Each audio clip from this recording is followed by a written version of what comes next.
What it do, what it do, what it do, what it do, what it do. Back at you with another one.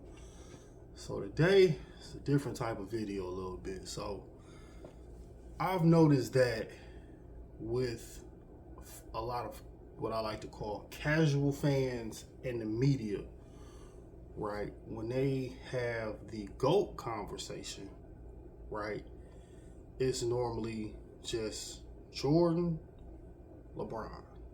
Jordan, LeBron. But you see a consistency with players wanting to know, like, really saying this like Jordan, Kobe, right? Now, you know, everybody is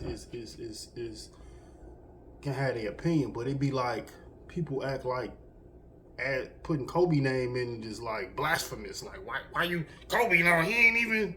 Come on, bro. Like, you know what I'm saying?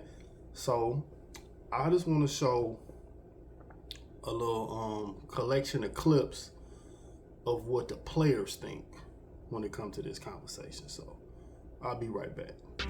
I mean, then there's the conversation too about Jordan and LeBron. Who would you take there? How come Kobe's name is never brought up? I'm just asking. Like, okay, all right. No, I'm just asking.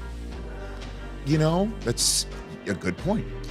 Because I think it's kind of disrespectful. I don't compare anybody to Mike, but if I had to answer the question, Kobe is the closest thing to Mike. And is there somebody that's close to Kobe? No. You believe Kobe is a top 5 player all time?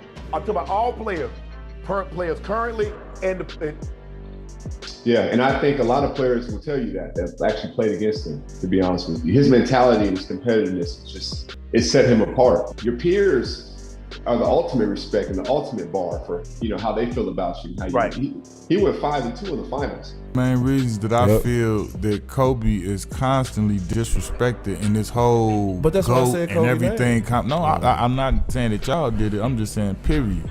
Yeah. I feel like I literally had to guard him. Prime, 3P, all the way to whatever you want to say. Like, please, bruh. It's different. Bruh, you hear me? Like, please, what are y'all talking about? It's ridiculous. My top 5 is MJ, Kobe, easy Kobe. Easy, number 2 ever. Exactly. I don't even want to say number 2. It's like they just up here with man, bro. Like, and they disrespect them constantly. He was like, just nobody had the mentality that he had. Like, man, that man was like, it's kill everybody all the time. Can't nobody fight me. You say something to me, I'm putting 50 on you. And I'm not saying it. I'm talking about literally. I'm about to try and put 50 on you. Yes. Top 5 all time. Who's in your top 5? Michael, Oscar, Wilt, Kareem, Bill Russell. Those are your top 5. Kobe, LeBron, Tim Duncan, Hakeem, Jerry West. Those are my top 10. Did you have Bron in your top 10? He's 7 after Kobe. Yeah. Okay. And it's so fun. I had an argument with a dude. He's the biggest LeBron fan in the world. And I says, yo, man, I didn't put Steve Nash ahead of LeBron. No disrespect. I put Kobe Bryant. Yeah. Mm-hmm. I said, and I love LeBron. I said, but the difference, in my opinion, I said, Michael and Kobe will kill you. LeBron is great, first of all. When they talk about comparing him to Mike, I don't understand how they don't have the debate when it comes to Kobe. Like, I don't get it. I mean, what you forgot or something? What they forgot? That's what I'm saying. Talk to me, please. I really think they forgot. Like, I really think they forgot. The Mamba, man. No disrespect to LeBron James. I love LeBron James. I think LeBron James is a great basketball player. I think it's unbelievable. I think he's like the 3rd best. I think it's, me personally, Michael Jordan, then Kobe, then LeBron. So you got an opportunity to see a lot of them. Who's the hardest to defend? Mike and Kobe. Mike and Kobe, just thinking, attack every single moment on the floor. And the mentality and the way they wear you down with their approach would be the 2 guys I would say. All-time great competitor. The only guy that I would put in the discussion, because both of these guys, unfortunately, the late great Kobe Bryant and Michael Jordan, in my opinion, the two guys I ever played against that was willing to leave it all on the court. And I didn't mean it all. They were willing to, if it meant drop dead on the floor, those two guys, I'm convinced, would be willing to do that for the victory. Now, I would say this, as great as a competitor I am, that ain't my testimony. I want to win, but not at all costs. Not at that expense. I'm not willing to take my last breath and win. I got number 2, Kobe Bryant. So I got MJ number 1, Kobe number 2, Bill Russell, Magic, and Tim Duncan. Now I'm gonna go to this Kobe aspect of things real quick, because when now I competed against Kobe quite a bit, and every single night I knew, ooh, if I go under the pick too soon, he gonna stop and pop. If I don't get any help, he's gonna do this. So every time I was trying to plug a hole, something else was happening when it came to Kobe. Now, with LeBron James, when I first met that young man during the Western Conference Finals against the Lakers, I looked at them shoulders, Greeny, and I said, oh my Lord, he gonna be problems in this game. He was problems in this game, and he still is problems in this game. But at the same time, I'm going with all the things that Kobe, when we talk about that number 1 and 2, yes, Kobe is very much like Michael Jordan as far as how he played the game, the way he attacked.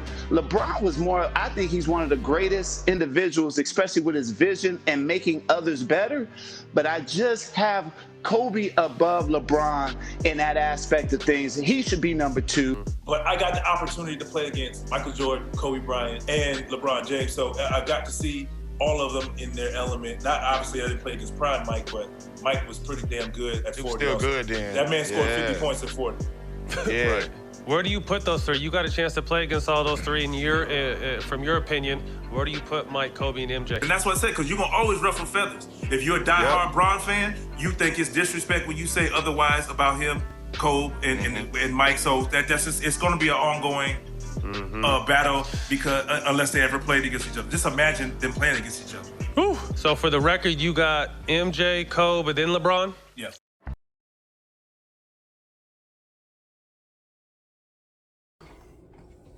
Now, y'all seen that, right? All the players, a lot of the players, you know what I'm saying, got Kobe in there, right? Consistently. You know what I'm saying? And something else like that I look at, a lot of these players aren't in a situation where they're getting paid to talk about basketball. They just genuinely saying how they feel when they asked about it, right? And if you notice, like, they all mentioned mentality. Like, most of them mentioned Kobe's mentality. You know what I'm saying? And I think that's the aspect of his similarity with Jordan that'll get overlooked, is his mentality. Like, yeah, he stole all Jordan's moves. Okay. Everybody tried to that hoop. He just the one that actually got it right. You know what I'm saying? Like, everybody that kick their leg when they shoot, do a turn and shoot, turn over your shoulder, shoot, you stole that from Jordan. You know what I'm saying? Or you stole that from somebody that stole that from Jordan. So initially you still stole it from Jordan. Right? If I still a stolen move from somebody that stole a move, it still originated with the originator. You know what I'm saying? So, but I think that's the part of the whole, like, make you great, like what makes somebody great that gets overlooked is the mentality, right? And I feel like that get overlooked because we're in an environment now where people like to use analytics to get in the basketball conversation. But it's no analytic that can explain mentality. You know what I'm saying? It's not a stat for that. You know what I'm saying? You can only understand that if you was actually on the court. You know what I'm saying? That's when you can understand. Some things you can't understand from the outside looking in, but you can only understand it from the inside. Like, you know what I'm saying? Like, you gotta be able to actually have done it. Like, I can't talk swimming if I've never been in the water. I can't talk you know what I'm saying? Like, it's some stuff you gotta do to to have a full understanding on. And basketball is another one. If you don't play it, you not gonna have the same understanding as somebody who's played it. It's just what it comes down to. I don't care how many stats, numbers, and all that you want to come up with. You still not gonna understand the game the way somebody understands it that played it. You know what I'm saying? It's like math. Do you want the person who can do math with a chalkboard and some chalk, or the person who can only do math with a calculator? You know what I'm saying? That's stats. If you can only talk basketball with stats, you don't really know basketball. Like if your whole basketball argument is stat, then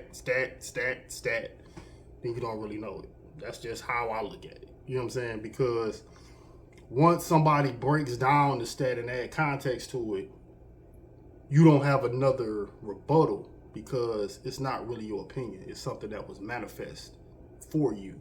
You know what I mean? So, you know, that's just my take on the whole thing as far as like this whole GOAT conversation and the world acting like people tripping if Kobe in it when he really the only one that's actually in it in my book. You know what I'm saying? So as far as like being the closest 1-2 Mike, he is the closest 1-2 Mike based on mentality, not based on how, because he play like Mike, because he got the same moves as Mike.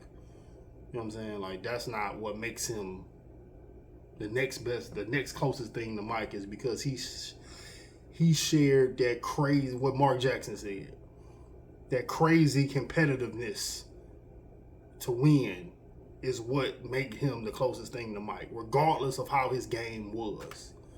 You know what I'm saying? And we undervalue that. Like, man, you can take a player, like I'm gonna give you a example in the current NBA. You look at Giannis and you look at Ben Simmons.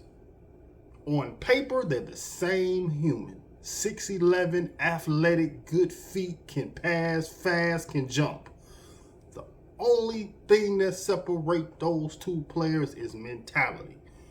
Period. You know what I'm saying? That's it. Nothing else. They both can't shoot. They literally they're the same person. Like they're the closest to exact. Like if you put them in a combine, they numbers gonna almost mirror each other. Everything, height, everything. They almost the same person. The only thing that separates them is what's between the ears. That's it.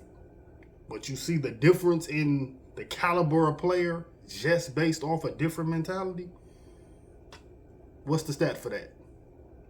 What's the advanced stat to explain that? There isn't one. You know what I'm saying? There isn't an advanced stat for that. So that's why the people who use stats to prove their point in basketball don't like the players that can't be explained with stats. Because they can't talk them because they don't understand them.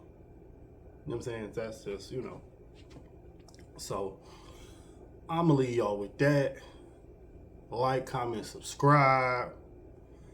Check out another one of my videos. See y'all on the next one. Comment if you think I'm tripping, you think I'm right, whatever, either way. Peace.